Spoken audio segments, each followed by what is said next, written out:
De las tricomonas existen 3 especies relacionadas a los seres humanos, la cual es Tricomona vaginalis, donde el hábitat de esta va a ser justamente la vagina. Sin embargo, también se puede encontrar en hombres. Tenemos Tricomona hominis, que es intestinal, y tenemos lo que es la Tricomona tenax, que es bucal. Sin embargo, tenax y hominis no están relacionadas a alguna patología en particular.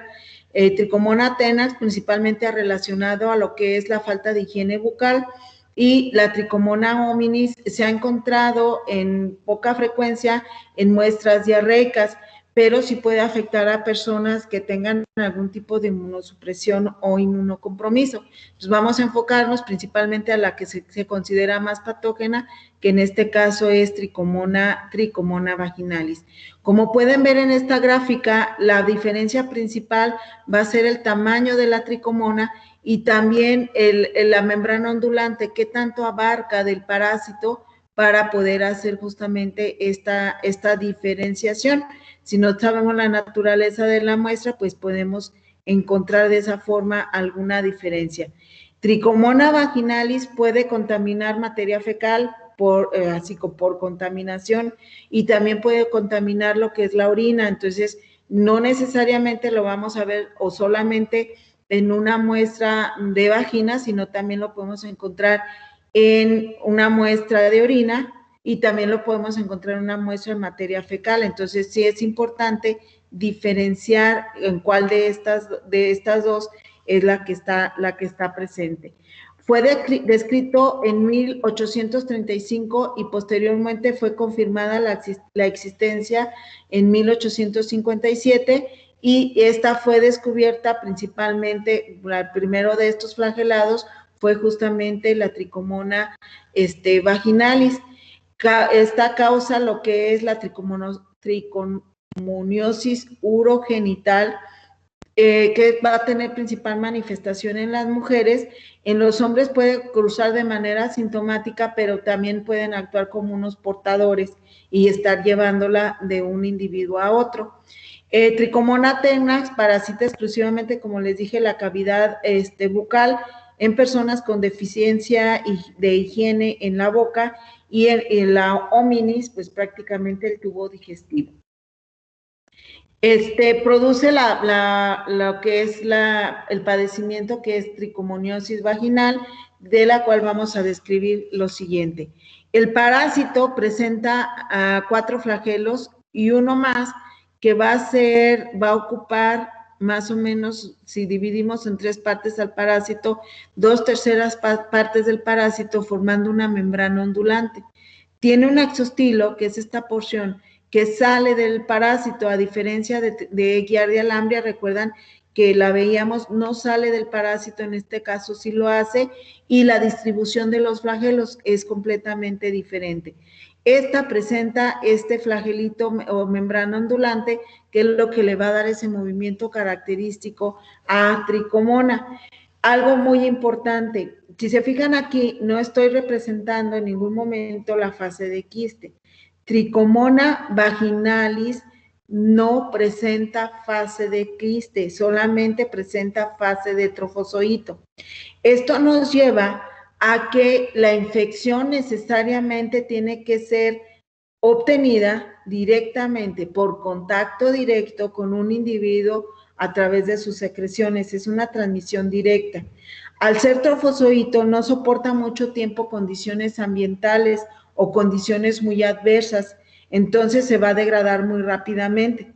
Entonces, para que no les cuenten que porque se metieron a la alberca y que adquirieron la infección vaginal, no, es porque tuvo contacto con alguien que tenía la infección, ¿sí? Es un hospedero monoxeno, quiere decir que solamente va a afectar a los seres humanos, no tiene hospederos reservorios ni transmisores, simplemente va de un ser humano a otro ser humano.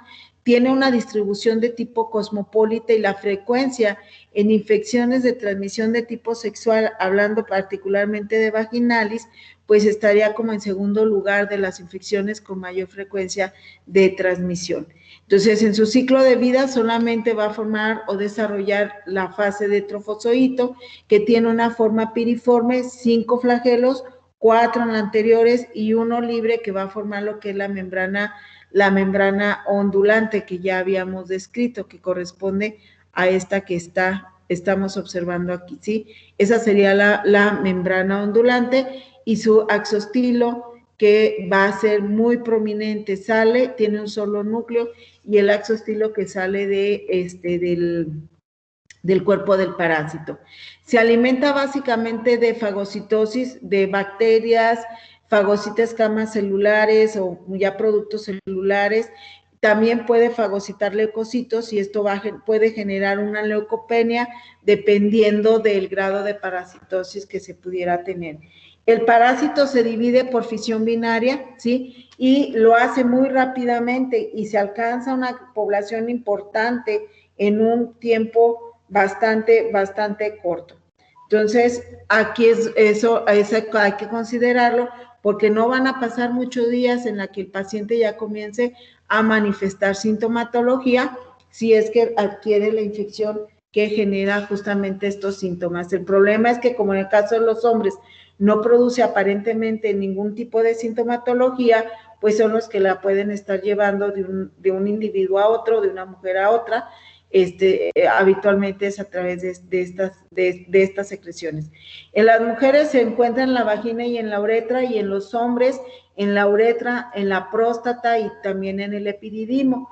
Estos números que están aquí nos señalan que la infección en mujeres es el 36 mujeres y un hombre. De cada 36 mujeres, un solo hombre está infectado. Este es el número que se considera población mundial infectado, va en 113.843 personas infectadas por este parásito, y la edad en la cual se presenta la infección ocurre en la edad, se supone que de mayor actividad sexual, que va de los 25 a 44 años. Sin embargo, pues sabemos que hay gente que comienza mucho antes y también que mucho después continúan, pero este es el rango en el que se presenta la mayor cantidad de casos, donde se supone la mayor actividad de tipo sexual, ¿sí? Puede crecer en medio de cultivo, altamente enriquecidos, pero no permanece en el medio ambiente.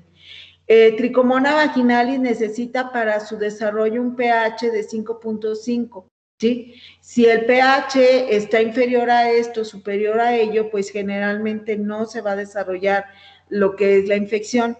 La infección en una vagina ocurre porque disminuye el pH normal, que va de 4 a 4.5, o sea, se vuelve más alcalino. Pero también es importante señalar que el mismo parásito puede producir sustancias que estén incrementando ese pH, lo lleven hacia lo que es la alcalinidad para facilitarle su crecimiento y lo que sería la colonización del parásito.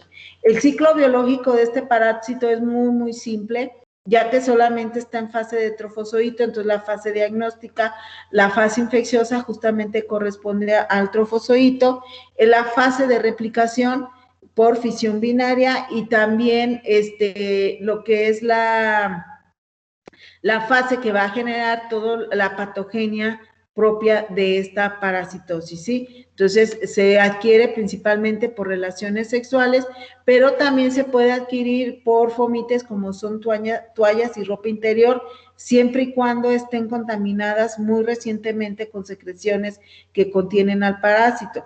Si ya pasaron algunas horas, días, pues normalmente no son ya infecciosos. Y el agua, por ejemplo, en el caso de las albercas, pues sí tiene cloro, va a matar al parásito, o simplemente por estar en el medio ambiente, el parásito va a morir. Entonces solamente lo encontramos en secreciones que incluyen también lo que es secreciones prostáticas, la orina y secreciones vaginales. Entonces la transmisión va directamente de un ser humano hacia el otro. ¿Qué enfermedades son las que va a provocar? Va a producir principalmente, en el caso de las mujeres, una vaginitis, Esta rara vez ocasiona padecimientos, como les dije, en los seres humanos, y la vaginitis se caracteriza por un flujo vaginal maloliente, por micción dolorosa, es como si tuvieran un mal de orín que van y orinan y es muy poquito por la acción inflamatoria y el proceso infeccioso que se genera aquí. Puede producir cervicitis, uretritis, cistitis, bartelonitis e infecciones de glándulas periuretrales. Entonces, la infección con la presencia de esta se caracteriza por lesiones que van a provocar justamente esa secreción que vemos aquí, una secreción como tipo espuma, maloliente. Esto es, por supuesto, el cervix, está visto a través de un espejo, en el cual pues vamos a tener la caracterización de esta, el mal olor y la espuma amarillo verdosa. También provoca lesiones punteadas, como lo pueden observar aquí. Estas lesiones se conocen como lesiones en cervix en fresa, que son como zonas hemorrágicas, como pequeñas petequias en donde está presente el parásito y es el que está ocasionando ese tipo de alteraciones. En el caso de las mujeres, del 5 al 15% puede cursar de manera asintomática, pero el resto sí va a manifestar esta serie de sintomatologías. La manifestación de lo que es la patogenia ocurre en parte por las moléculas de excreción-secreción del propio parásito, moléculas que le sirven para fijarse, para romper enlaces celulares, para romper proteínas, que es lo que va a generar justamente este mal olor, y también tienen factores de citotoxicidad, son capaces de matar a las células cercanas a ella, no la parasitan, pero sí la pueden matar para obtener nutrientes. El hierro es requerido como un modulador de la virulencia del parásito. Entonces, la manifestación ocurre más grave durante el periodo menstrual, justamente porque hay más hierro disponible y eso provoca que el parásito se pueda reproducir con mucha mayor facilidad. Tiene capacidad dentro de los productos enzimáticos de degradar el moco, de degradar proteínas y, bueno, generar esos efectos citotóxicos.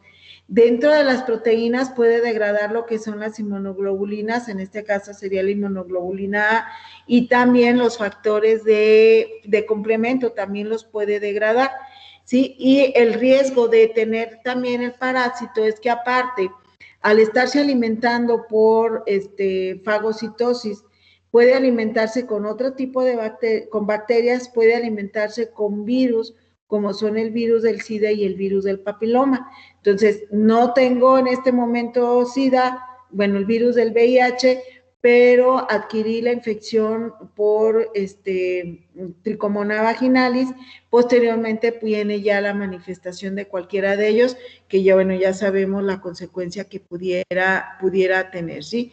Entonces, sería la principal manifestación clínica, serían estas dos, este exudado, esta leucorrea amarillo verdosa y el cervix en fresa, como le denominan. El periodo de incubación varía de 5 a 30 días. La menstruación incrementa los dolores, esa sensación de ardor, la disuria y también ese dolor al momento del coito se incrementan mucho más aquí, porque como ya les dije, aprovecha todo el hierro del producto de la menstruación para poderse reproducir.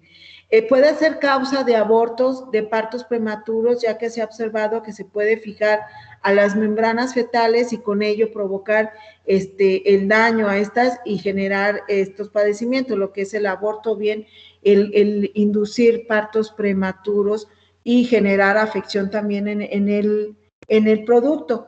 En el posparto se ha observado que las personas que están colonizadas con esta desarrollan lo que es una endometriosis, que anteriormente no tenían, pero por el hecho del producto de sangrado y el bebé, bueno, empieza a sufrir estos dolores mucho más intensos y sangrados también mucho más intensos. Para hacer el diagnóstico de la parasitosis, se debe de tomar una muestra de líquido sospechoso y se debe de observar en un análisis en fresco a través del microscopio. Aquí pueden observar ustedes lo que es la presencia de células epiteliales, hay presencia de algunos eritrocitos y algunos leucocitos, ¿sí? Y, bueno, la presencia de tricomona, que en este caso, pues lo que vamos a ver es la presencia de los flagelos, ese axiostilo prominente y el movimiento característico de las tricomonas, que es, lo describen como hoja que cae, ¿sí? Va moviéndose muy ágilmente de un lado hacia otro, pero de esa manera, como si estuviera cayendo. Es muy rápido el movimiento, entonces sí hay que estarlo siguiendo con el microscopio. Esa sería la observación, y algo también importante que permite hacer el diagnóstico es que las tricomonas facilitan o incrementan la aglutinación de células epiteliales, entonces van a haber acúmulos de células, como en este caso, y alrededor de ella lo que es la presencia de las tricomonas.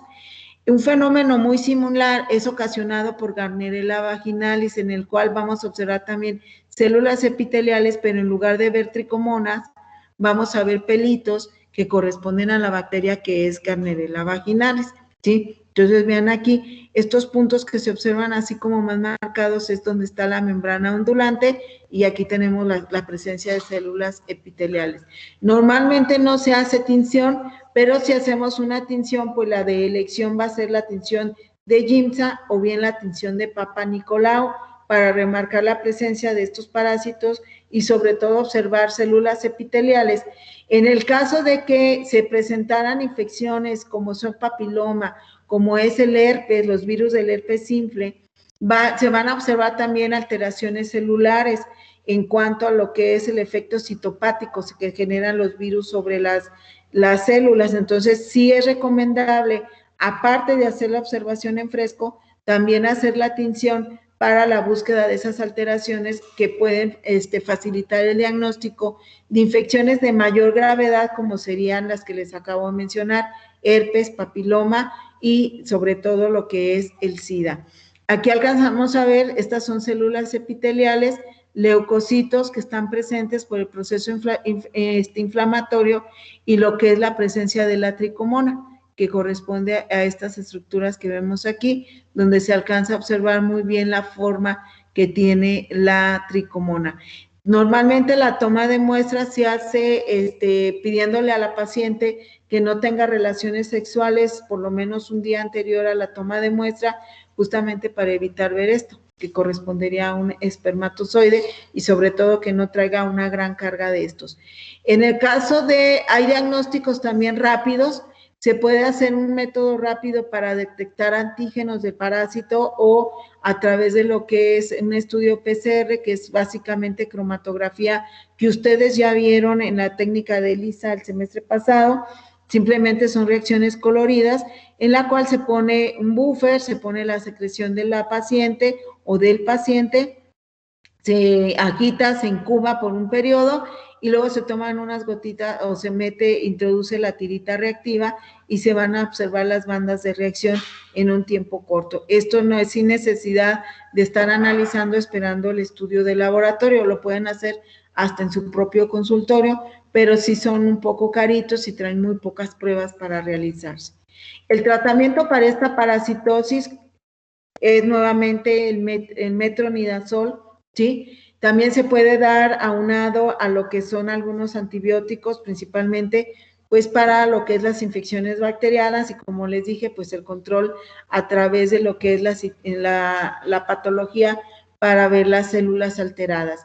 El tratamiento se da tanto a las personas a las cuales les están haciendo el diagnóstico, pero también se les debe de dar a su pareja sexual o a sus parejas sexuales, y de esas parejas a sus otras parejas, y así hasta el infinito, hasta terminar, que es bastante difícil y por eso no se ha logrado controlar. En Estados Unidos la reportan como en el lugar número 12 en la frecuencia de infecciones. Sí tiene relevancia, pero bueno, aquí hay que tratar tanto a las personas que son sintomáticas como aquellas que podrían tenerlas sin ser sintomáticas, porque son contactos directos de las parejas que sí lo están teniendo. Eso es en cuanto a Tricomona vaginalis. Otro de los que mencionamos, que es Trichomona tenax, esta se caracteriza por ser un poquito más ancha, más gordita que Trichomona vaginalis, pero como les dije, pues el hábitat normal va a ser en la boca, en la lengua, en las encías, los dientes y la saliva de los pacientes, ¿sí? Y como les dije, no está relacionada a ningún tipo de proceso patológico, lo único que sí nos señala es la baja higiene. Se transmite directamente por contacto con la saliva contaminada, ya sea a través de un beso, ya sea a través de la utilización de algunos fomites como son vasos, cubiertos, cucharas y todo esto. Es el único mecanismo a través del cual lo podemos nosotros estar adquiriendo. Es inofensivo, pero sí, pues hay que cuidar la higiene bucal del paciente porque puede venir con otros problemas de gingivitis y otras alteraciones más. La Trichomona hominis, que es la que les dije que ahora se denomina como Pentatrichomona hominis, esa es la única que le han puesto este nombre, presenta también 5 flagelos, pero la membrana ondulante está cubriendo todo lo que es el cuerpo del parásito, no llega ni a la mitad, sino que a todo el cuerpo del parásito. Esta normalmente se encuentra en el intestino grueso del hombre, digo normalmente no como parte de flora normal, sino que la pueden encontrar en muestras diarreicas frescas, pero eso no está indicando una contaminación de materia fecal. El trofozoito logra soportar condiciones de pH ácido del estómago y logra llegar hasta lo que es el intestino y salir con esa materia fecal, pero no necesariamente puede ser o es la causa del proceso infeccioso. Puede estar aunado a otros, como serían bacterias, o bien a otro tipo de parásitos. En muestras diarreicas de personas con SIDA, personas con quimioterapia o radioterapia, son las que más comúnmente han mostrado este tipo de parásitos. También se puede transmitir a través de las moscas, no solamente por comerlo directamente en algún alimento, sino las moscas lo pueden estar llevando. En lugares, por ejemplo, donde las moscas se paran en la boca, no me lo comí directamente, pero llegó a través de esta, no me comí la mosca, pero ya me quedó el lugar adjunto el parásito. Se presenta principalmente en climas cálidos, pero se ha observado también en climas fríos y principalmente en niños menores de 10 años, donde no hay sintomatología y personas con algún inmunocompromiso. ¿Sí, chicos? ¿Alguna pregunta de Trichomona?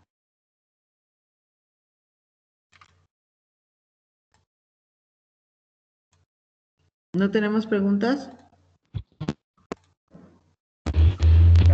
Bueno, los 3 tipos presentan solo trofozoito o solo la vaginalis. No, todas las tricomonas solamente son de fase de trofozoito. Gracias. De nada. Maestra, ¿me puede repetir Sí. por qué nos repitió de Trichomona tenax? Si no es patógena, ¿qué es lo que se puede ocasionar o qué nos puede demostrar su...? Bueno, lo que te está denotando nada más es una baja higiene en la boca.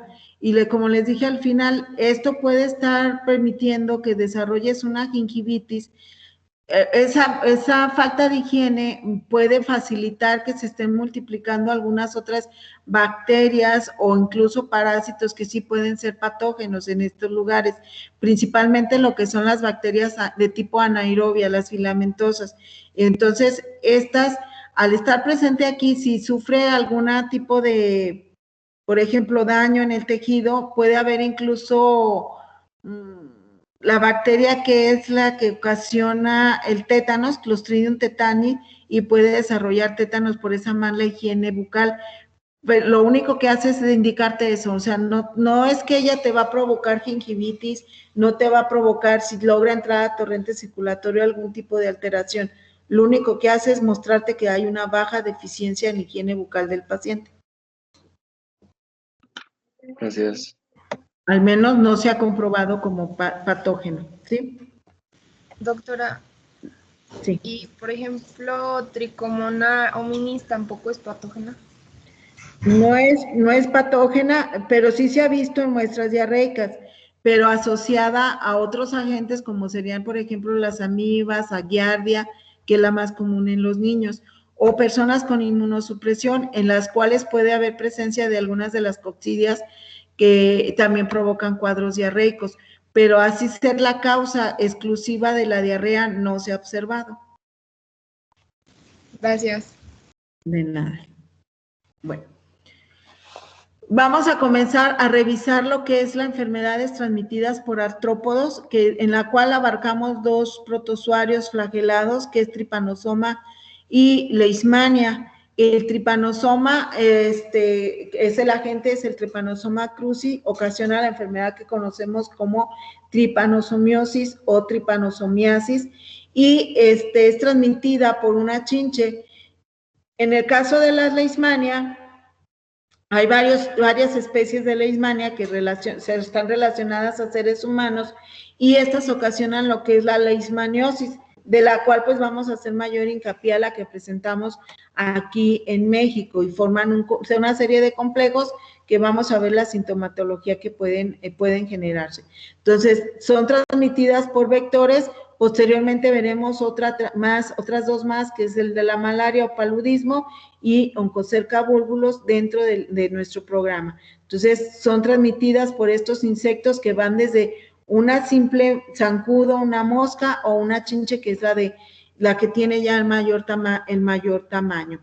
Esta enfermedad, la que vamos a ver, es también conocida como tripanosomiasis americana o enfermedad de Chagas.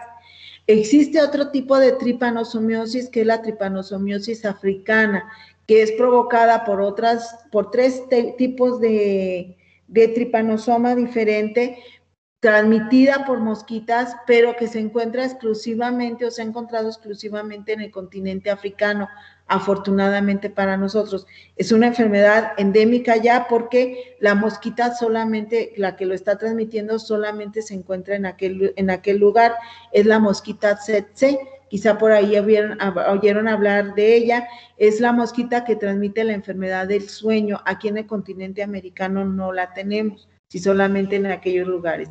Pero la tripanosomiasis americana, está en básicamente todo el continente americano, ¿sí? Todo el continente americano tiene la enfermedad, y como les dije, es transmitida por esta chinche, que tiene un tamaño próximo a lo que son una cucaracha, para que más o menos la traten de identificar, pero la diferencia es que tiene esto en el abdomen. Tiene un abdomen muy prominente, en el cual vamos a encontrar una serie de manchas de diferentes colores, dependiendo de la especie del vector. El vector se conoce como triatoma, su nombre científico es un triatoma. El nombre común en la sociedad le conocen como chinche besucona, chinche hocicona, benchuca o la chinche trompuda, también es como le dan el nombre, dependiendo de la región donde nosotros le identifiquemos. Aquí en México se le conoce como chinche besucona, y la pueden observar ustedes si van al campo, por Calvillo o cercano a la zona de que es colindando con Jalisco y Zacatecas, es más común observarla. Casi en la urbe no se ven este tipo de chinches. Hay unas muy similares, que son las chinches del mezquite o de los árboles, pero esas tienen unas patas muy gordas, y tienen aquí en las antenas, tienen como unas bolitas que son como sensores de temperatura, de cambios de corriente de aire, y esas se alimentan de las plantas. Esta chinche no tiene esas antenitas con bolitas, y sus patas son más delgadas, y estas son hematófagas, quiere decir que requieren alimentarse justamente de sangre. El agente causal de la tripanosomiasis americana se llama Trypanosoma cruzi, ¿sí? Es el nombre que tiene el agente causal de la tripanosomiasis americana, transmitida por insectos hematófagos, y esta enfermedad puede afectar desde torrente circulatorio hasta varios órganos y sistemas, incluyendo el sistema nervioso central, que se ha observado el daño en este sistema en personas con algún tipo de inmunodeficiencia o inmunocompromiso. En las personas aparentemente normales, la infección se puede volver crónica si no se atiende adecuadamente, y los principales órganos afectados son el corazón y el tubo digestivo. Fue descubierta por un médico brasileño, Carlos Chagas, de ahí es de donde viene la enfermedad, el nombre de la enfermedad de Chagas. La descubrió en un paciente que se apellidaba Cruz, por eso le dejó Cruzi, así le decían de cariño y por eso le dejó ese nombre. Lo importante que les voy a señalar aquí es que este médico, aquí les puse la imagen del médico, no es tanto para que lo recordemos cómo era y todo ello, sino para que sepamos que fue una de las primeras patologías en las cuales el mismo científico pudo describir al patógeno, describió todo el ciclo de replicación del patógeno, desde quién lo transmite, en dónde se puede encontrar, qué animales pueden servir de reservorios, y todo lo que es la patogenia del parásito, o sea, prácticamente todo lo que se conoce de la infección fue y caracterizada por este individuo. De hecho, él murió justamente de esta misma enfermedad. No se sabe si se inoculó a propósito para ver la evolución o fue de manera accidental, pero él murió por esta enfermedad que él fue describiendo, pero les digo, es una de las primeras que se dio la descripción de todo, básicamente todo, por el mismo investigador. También de manera general, Carlos Darwin murió justamente de la enfermedad de la tripanosomiasis americana en una de sus visitas al continente americano. Después de mucho tiempo murió de un infarto fulminante. Al hacerle la necropsia se vio que justamente era porque había adquirido la enfermedad de tripanosomiasis. ¿Sí?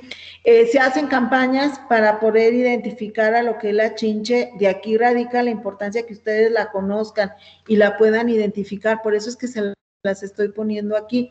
No solo el que sepan quién la transmite, sino que puedan identificarla. Cuando ocurre un paciente con ustedes, no sé, su niño tiene un granito en la cara, pero se dieron cuenta que lo picó, fue porque lo picó este insecto, les llevan hasta el insecto y les dicen, es que de estos vemos así en la casa, hemos visto hasta 30 o los vemos en la calle, pero en los perros que están cercanos a mi casa, cómo los recubre completamente estas chinches y luego ya se esconden, porque el paciente les está llevando la chinche. Entonces, aun cuando no ha desarrollado la forma grave de la enfermedad, quiere decir que le pudo haber transmitido el padecimiento. Los primeros signos y síntomas son por la saliva que inocula el parásito al momento de estarse alimentando. Pero si no se le atiende en esa primera estadio, en esta primera etapa de la enfermedad al paciente, entonces, ¿qué es lo que va a pasar? Se va a volver crónico y 10, 15 años posteriores va a poder desarrollar ya el padecimiento que en la mayoría de los casos pues ya llega a ser mortal en ellos, ni siquiera les da tiempo a realizar el diagnóstico más que post-mortem. Se ha reportado casos hay un caso en particular de una persona que adquirió Trypanosoma cruzi, ¿sí? 2 veces a lo largo de su vida. Una fue a los 6 años de edad y la otra creo que cuando tenía 11 años.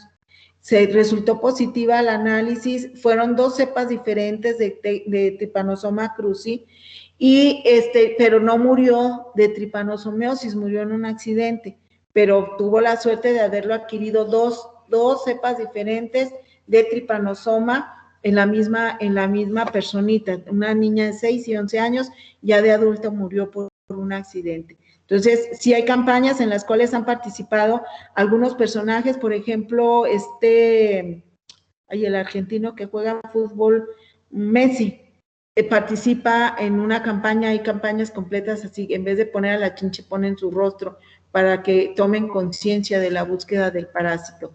Aquí vemos el parásito sanguíneo, vean, se ve hermosísimo este parásito en la sangre, no quisiera tenerlo, pero aquí está presente y vean qué bonito se ve este frotis sanguíneo.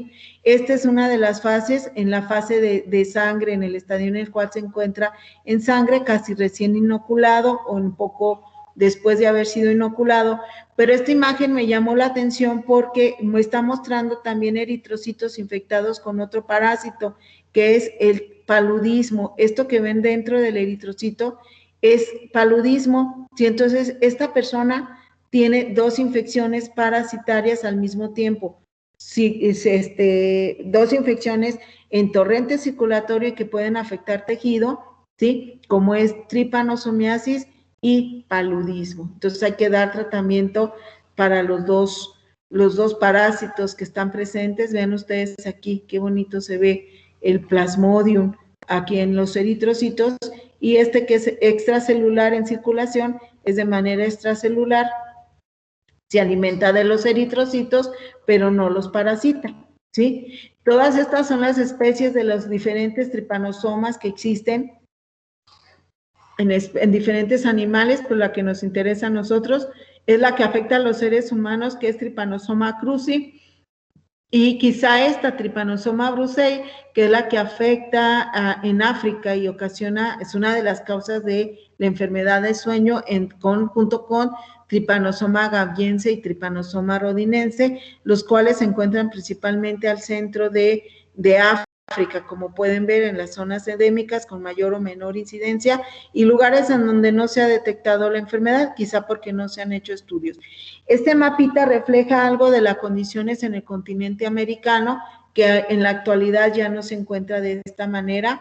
Les voy a mostrar ahorita regreso a la anterior. Vean ustedes cómo el continente americano ya está todo hasta el 2011, ya se pudo identificar todo el continente prácticamente con el agente vector, con los vectores, ¿sí? Y lugares que normalmente no lo presentaban ya de manera accidental, pues pudieron encontrar a los vectores, como es en Estados Unidos y Canadá. Se han reportado casos de tripanosomiasis, pero no han encontrado al vector, solamente es por transmisión transplacentaria, transmisión a través de la donación de órganos, principalmente corazón, sí, lo han encontrado en Canadá.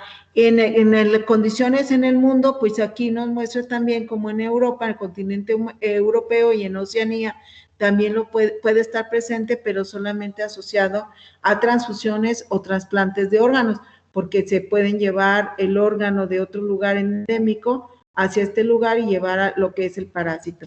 ¿En dónde lo podemos encontrar? Pues básicamente se van a encontrar en agujeros, bueno, al agente transmisor lo encontramos en agujeros de las paredes, en la madera, en los troncos, en los desperdicios, en el escombro, es donde habitualmente podemos encontrarlo. Entonces, pues está en los países que tienen menos infraestructura en cuanto a su desarrollo socioeconómico. El vector, como es un animal, pues se considera la enfermedad de tipo zoonótica y se tienen varios reservorios, entre los que están los perros, las ratas o cualquier otro animal en la zona peridoméstica, es donde podemos encontrarlo, pero vean ustedes cómo se esconden entre las grietas. Tiene hábitos nocturnos, por eso prefiere meterse en estos lugares donde normalmente no les da tanto la luz. Sí salen, sí pueden salir, pero les gusta más en la noche, como que la luz les molesta, no salen y son atraídos principalmente por el CO2 y el calor de los animales o de las personas, es cuando comienzan a salir. Quiere decir que si se acercan ustedes aquí, aun cuando haya luz, su misma temperatura puede provocar que salgan y busquen justamente lo que es su alimento. El ganado, aquí en Calvillo, en las zonas donde hay ganado fue donde más encontramos a esta chinche, ¿sí? En todos esos escombros y esos lugares es donde más la encontramos.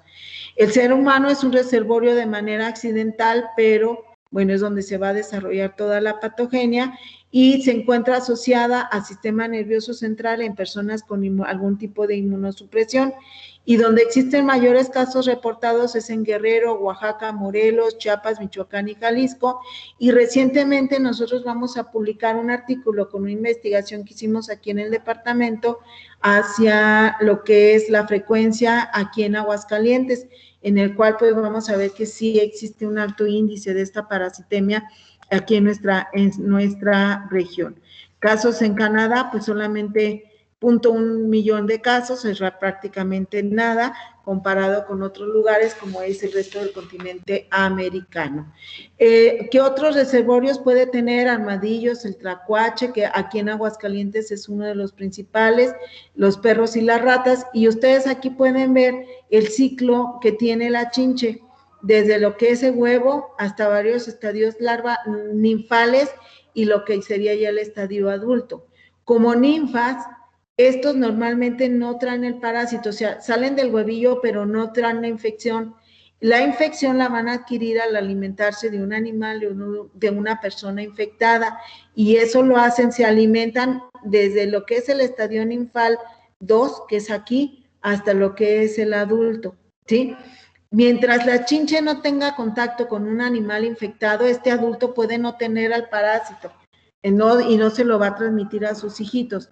Hay machos, hay hembras, ¿sí? Y ahí prácticamente se marcan diferencias. Entonces, esta manchita negra que ven ustedes es sangre digerida y este blanquito es el huevo de donde va a salir este estadio ninfal. En el hospedero, en el triatoma, se va a multiplicar el parásito, va a desarrollar diferentes etapas de desarrollo, fases de desarrollo, y es indispensable para el ciclo evolutivo del parásito, pero aquí dice imprescindible en el ciclo evolutivo para poder completar todo el ciclo, pero puede ser transmitido de un individuo que tenga la tripanosomiasis en circulación o la tenga como amastigote en tejido, lo puede ser llevado a otro individuo. Ya no necesitó al vector para poder completar su ciclo de vida. O sea, las mismas fases que está desarrollando en el individuo infectado van a ser las mismas fases que van a continuar en el otro individuo que va a adquirir la infección, ¿sí? Y en América se han descrito más de 100 especies diferentes de vectores. Entonces, pues todos ellos con una gran distribución a nivel mundial. La infestans es la que más se encuentra en México, pero no es la más común aquí en Aguascalientes. La más común en Aguascalientes, aparte de la longipénisis o la infestan, es la filosoma. También esto va a salir en este artículo que vamos a publicar. Filosoma no está reportado en la bibliografía como un agente transmisor en Aguascalientes, pero ya lo descubrimos y lo vamos a incluir justamente en este reporte. Aquí está donde lo podemos encontrar y como les decía es plana, por eso es que se puede meter en estos lugares, pero al alimentarse se vuelve redondita. Entonces van a ver en la zona donde habita, van a ver manchas negras por la sangre digerida, que es parte de la materia fecal que está desechando el parásito.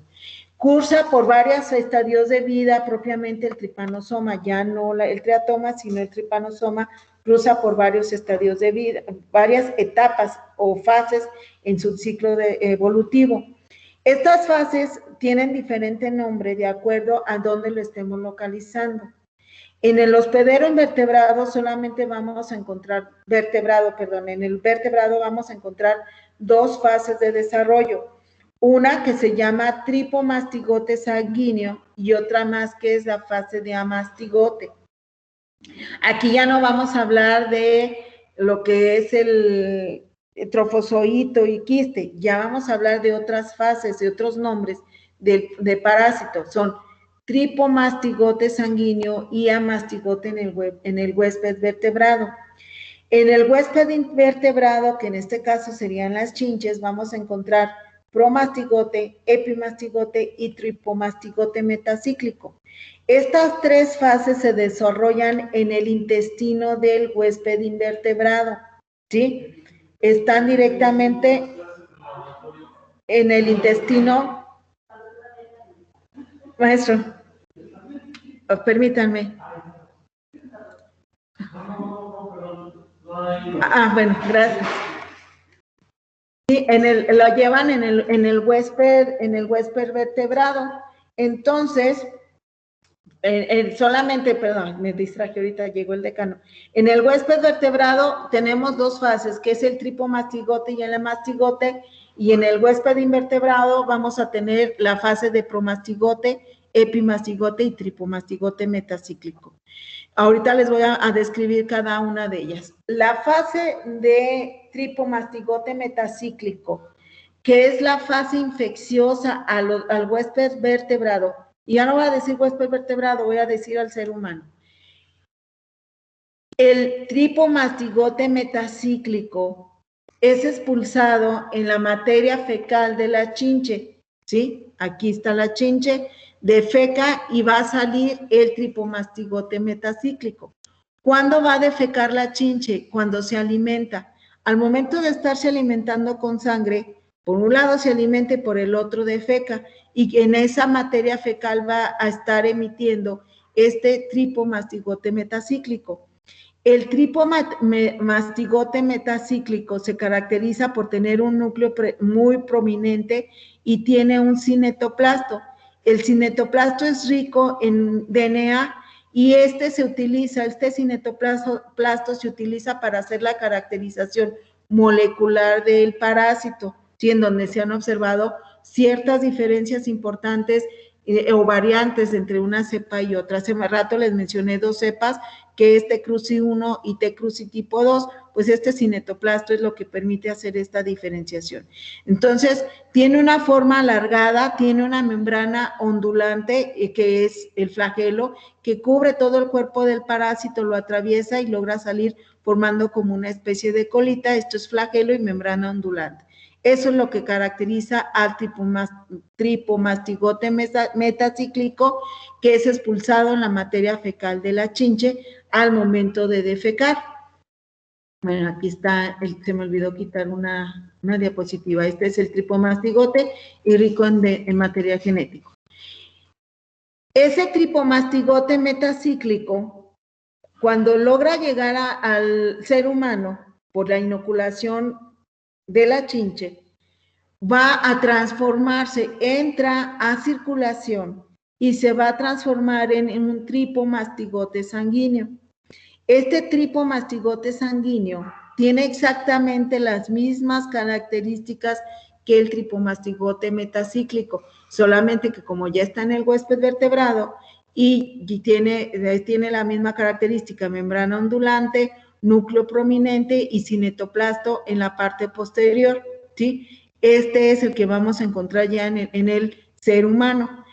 Este va a dar origen, va a estar en circulación y este va a dar origen al siguiente estadio de desarrollo en el ser humano, que corresponde a una mastigote. Entonces tenemos que salió como tripomastigote metacíclico en el humano, en torrente circulatorio se convierte en un tripomastigote que correspondería al sanguíneo ya, con las mismas características exactamente, pero ya es sanguíneo por encontrarse en este lugar. Después de un tiempo se va a convertir en un amastigote. Y aquí pueden verlo cómo se encuentran los eritrocitos, el tripomastigote sanguíneo, ¿sí? Y cómo abraza para los eritrocitos, los por presión los destruye, tiene una serie de productos enzimáticos que le permiten así como que estarle succionando el contenido al eritrocito, pero se alcanza a observar muy bien lo que es la membrana ondulante, aun cuando no lo vea completamente extendido. Entonces dijimos que en circulación permanece por un tiempo, posteriormente va a pasar a músculo. El músculo, ya en el tejido, se va a internalizar en las células y me va a desarrollar ahora una fase que se llama mastigote. Ese tripomastigote se redondea, el flagelo queda hacia el interior, queda invaginado, sigue con el cinetoplasto, sigue con un núcleo prominente, se redondea y se hace mucho más chiquito, de 2 a 2.5 micras, ¿sí? Entonces, este es una mastigote. Este va a estar en las células y esta es la forma de replicación. El tripomastigote no se replica, no es una forma replicativa. Sí se alimenta, sí está tomando nutrientes, excretando, induciendo una respuesta inmune, pero no se replica. Cuando se introduce a la célula, entonces se convierte en amastigote y entonces sí va a comenzar a reproducirse por fisión binaria. Y este amastigote, al estarse reproduciendo al interior de la célula, me va a generar una estructura que se llama nido de amastigote. Todo esto que ven aquí es un nido de amastigote y cada uno de estos puntitos corresponde justamente a un amastigote, ¿sí? Cada uno de esos puntitos es un amastigote. Entonces, se vuelve redondito y lo vamos a encontrar de esta manera al interior de las células y entre el tejido. Como amastigotes, la fase reproductiva y es la fase también que va a generar las alteraciones que vamos a describir en la enfermedad de Chagas. Este es el amastigote, ¿sí? Aquí vemos tejido cardíaco y este corresponde a un nido de amastigote, que aquí está ya en un aumento mayor, y cada uno de estos es un amastigote, una estructura redonda. Otra de las fases de desarrollo, pero ya en el huésped invertebrado, corresponde a un promastigote. Esta es una fase muy fugaz, en la cual entró como, al momento en que tomó sangre de un huésped vertebrado infectado, en la sangre la fase que va a tomar es el tripomastigote. Entonces, ya dentro del intestino de la chinche, ese tripomastigote se va a convertir en un promastigote. Y ese promastigote, les digo, es muy largo, tiene el núcleo y el cinetoplasto están casi que juntos y tiene una forma de uso, pero es largo y delgadito. Este promastigote inmediatamente se va a transformar en un epimastigote. El epimastigote es la forma reproductiva en la chinche, ¿sí? Tiene una membrana pequeñita, una membranita ondulante y es una fase anterior a la fase infecciosa, que es el tripomastigote metacíclico. Se ve una membrana ondulante pequeña, tiene núcleo y cinetoplasto, ya comienzan a separarse ligeramente, no están completamente separados, pero ya empieza a generarse una separación y la membrana ondulante comienza a aparecer. Esta fase de epimastigote es una fase previa a la fase infecciosa, como les dije, que se llama tripomastigote metacíclico. Esta la encontramos en el intestino de la chinche, pero también se puede desarrollar en cultivos, en medios de cultivos artificiales, enriquecidos con sangre, enriquecidos con suero y otra serie de nutrimentos, y van a formar esto que vemos aquí, que es una roseta, así le denominan. Lo que está aquí en medio de esta roseta son dendritos celulares, dendritos del alimento que están tomando y se encuentran pegaditas o adheridas ahí. Normalmente las vamos a ver separadas en el intestino de la chinche. Entonces, si abren una chinche, toman su intestino, la fase que van a encontrar es el epimastigote, ¿sí? Después les voy a decir otra forma de verla. Entonces, les voy a dejar de tarea aquí que revisen la presentación, ya la subí en aula, aquí en Teams, ya está la presentación. Les voy a preguntar estas fases de desarrollo y les voy a decir que me las identifiquen con lista en mano. Les voy a pedir que identifiquen estas fases de desarrollo para posteriormente ya poder ver lo que es el ciclo de vida del tripanosoma y de esa manera discutir la patogenia y las medidas de diagnóstico. No sé si tengan alguna duda, pregunta, chicos. Maestra, Sí, dígame. ¿me puede repetir súper rápido, por favor, qué pasaba con el flagelo en la fase de amastigote? El flagelo se invagina, queda como recubierto, pero al interior del parásito. Gracias. De nada. ¿Alguna otra pregunta? En caso de que se haya hecho la enfermedad ya en estado crónico, ¿el diagnóstico se podría hacer por medio de pruebas serológicas? Se hace por pruebas serológicas buscando principalmente inmunoglobulina de tipo IgG, ¿sí? Pero, bueno, sería la opción. De hecho, es lo que se prefiere hacer a un método invasivo, como sería tomar una biopsia para ver los nidos de mastigotes. Sí se puede hacer serología. Muchas gracias. De nada. ¿Qué era cinetoplasto, maestra? El cinetoplasto es una región rica, muy, muy condensada, rica en DNA. Ah, ok, gracias. De nada. ¿Alguna otra duda, chicos? Bueno, entonces nos quedamos aquí y revisen las etapas de desarrollo del Trypanosoma cruzi para poder ver ya el ciclo de vida y concluir con esta parasitosis. Nos vemos el próximo miércoles. Gracias, doctora. A Gracias. ustedes, Gracias. hasta luego. Gracias.